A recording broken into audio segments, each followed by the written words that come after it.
Welcome to our video about risk assessment.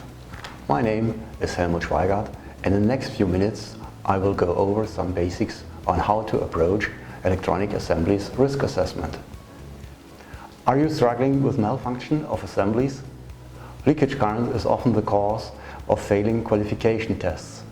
Like many others, you may think now this is due to steady and increasingly miniaturization of assemblies.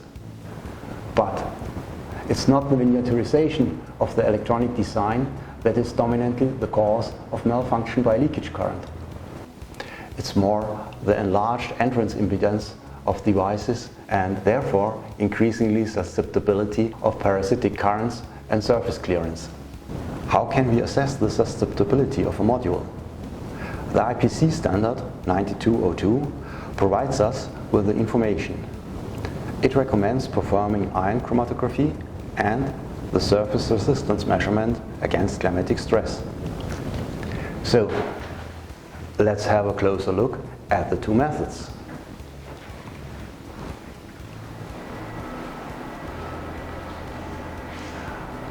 Ion chromatography is suitable for analyzing the material-related risk of electronic assembly. It tells us the exact specification of ions that are on the assembly surface. By dissolving the surface contamination of the materials and separating the different ions in the IC column, we learn whether critical, corrosive or conductive compounds are present in our electronic assembly. This gives us the opportunity to avoid or minimize them.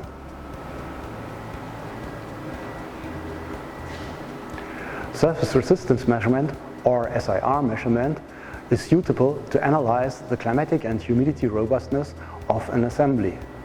Using a test board, we are able to obtain the expected leakage current related to the chosen materials.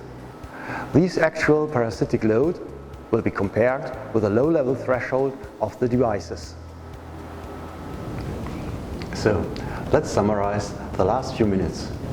For assessing the risk of your assembly, you should use ion chromatography, which shows you potential SIR-related threats and giving you a fingerprint of the current production, which can help you in case of complaints during operational use.